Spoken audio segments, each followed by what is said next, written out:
ओम श्री गणेशाय नमो नमः। मित्रों, आप सभी का सनातन धर्मसार चैनल में बहुत बहुत स्वागत है। जैसा कि आप सभी जानते हैं कि अश्विन मास की संकष्टी चतुर्थी का व्रत करने से यश, धन, आरोग्य की प्राप्ति होती है। इस दिन भगवान गणेश की विधि विधान से पूजा की जाती है।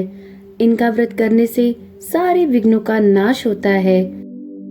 नारद पुराण के अनुसार संकष्टी चतुर्थी का व्रत करने से घर में सौभाग्य और समृद्धि आती है। गणेश भगवान की कृपा से कोई भी समस्या दूर हो सकती है। संकष्टी व्रत सूर्योदय से शुरू होता है और चंद्रमा के निकलने के बाद ही समाप्त होता है। पूरे वर्ष में 12 संकष्टी व्रत रखे जाते हैं। आश्विन मास की संकष्टी चतुर्थी को विघ्नराज संकष्टी चतुर्थी कहा जाता है। इस दिन गौरी पुत्र गजानन की पूजा करने से यश, धन और अच्छे स्वास्थ्य की प्राप्ति होती है। अश्विन मास की संकष्टी चतुर्थी का व्रत नियमानुसार करना चाहिए, तभी इसका पूर्ण लाभ मिलता है। अश्विन मास की संकष्टी चतुर्थी के व्रत के दिन संकष्टी चतुर्थी व्रत कथा अवश्य सुननी चाहिए।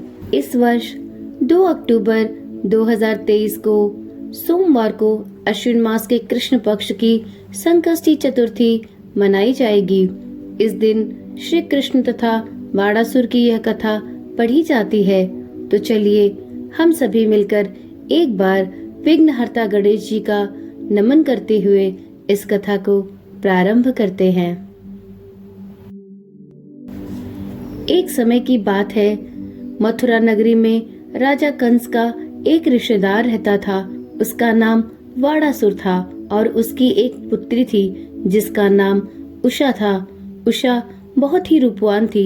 उसके पिता वाडासुर ने उसके रहने के लिए एक अलग महल बनवा रखा था जिसमें वह अपनी सखी चित्रलेखा के साथ रहती थी।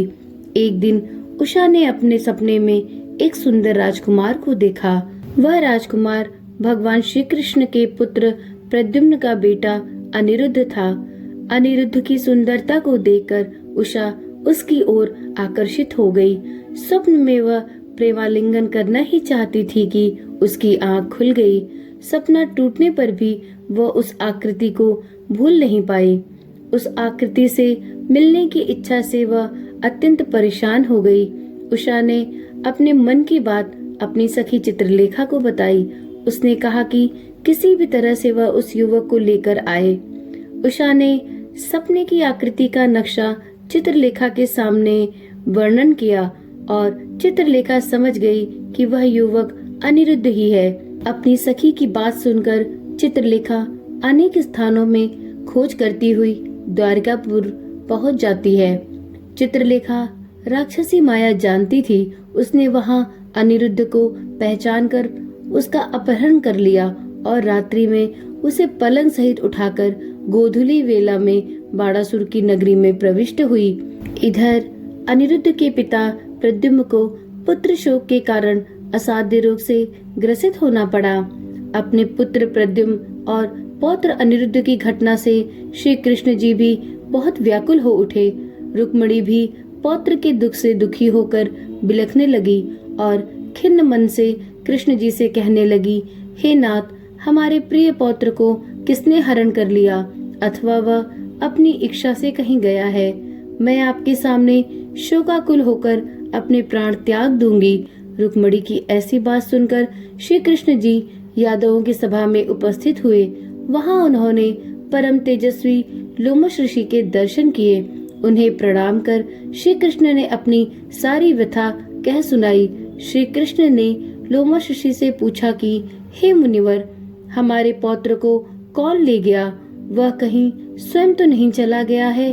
हमारे बुद्धिमान पौत्र का किसने अपहरण कर लिया? यह बात मैं नहीं जानता हूँ। उसकी माता पुत्र वियोग के कारण अत्यंत दुखी है। कृष्ण जी की बात सुनकर लोमश मुनि ने कहा, हे श्री कृष्ण, बाड़ासुर की कन्या उषा की सहेली चित्रलेखा ने आपके पौत्र का अपहरण किया है और उसे बाड़ासुर के महल में छुपा कर रखा है। यह बात मुझे नारद जी द्वारा पता चली है। आप आश्विन मास के कृष्ण पक्ष की चतुर्थी संकटी का अनुष्ठान कीजिए। इस व्रत को करने से आपका पौत्र अवश्य ही आ जाएगा। ऐसा कहकर मुनिवर वन में चले गए। श्री कृष्ण जी ने लोमश ऋषि के कथानुसार संकष्टी चतुर्थी का व्रत किया और इस व्रत के प्रभाव से उन्होंने अपने शत्रु बाणासुर को पराजित कर दिया। यद्यपि उस भीषण युद्ध में शिव जी ने भी बाणासुर की बहुत रक्षा की, फिर भी वह परास्त हो गया। भगवान श्री कृष्ण ने कुपित होकर बाणासुर की सहस्त्र भुजाओं को काट डाला। ऐसी सफलता मिलने का कारण सिर्फ व्रत का प्रभाव ही था। श्री गणेश जी को प्रसन्न करने तथा संपूर्ण विघ्न को दूर करने के लिए इस व्रत के समान कोई दूसरा व्रत नहीं है। महाभारत के युद्ध के पूर्व एक बार युधिष्ठिर जी ने भी भगवान श्री कृष्ण से पूछा था, हे भगवान, मैंने सुना है कि आश्विन कृष्ण चतुर्थी को संकष्टा चतुर्थी कहते हैं और यह व्रत सर्व पुण्यदायी है। हे जगदीश्वर, आप कृपा करके मुझसे विस्तार पूर्वक इस कथा का वर्णन करिए।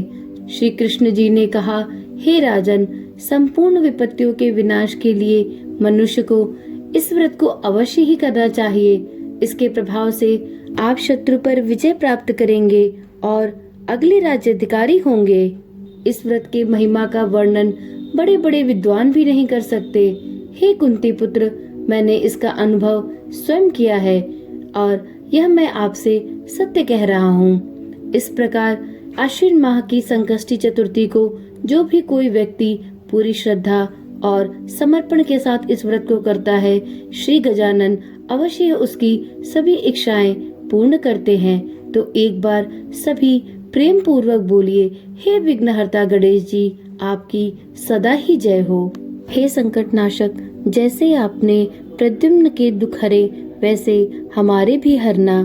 हे विघ्नकर्ता, जैसे आपने युधिष्ठिर को विजय दी वैसे हमें भी हमारे लक्ष्य में कीर्ति, यश और सफलता प्रदान करना। तो प्रेम से बोलिए, हे विघ्नहर्ता, हे कष्ट विनायक, हे उमासुत, आपको हमारा बारंबार नमस्कार है।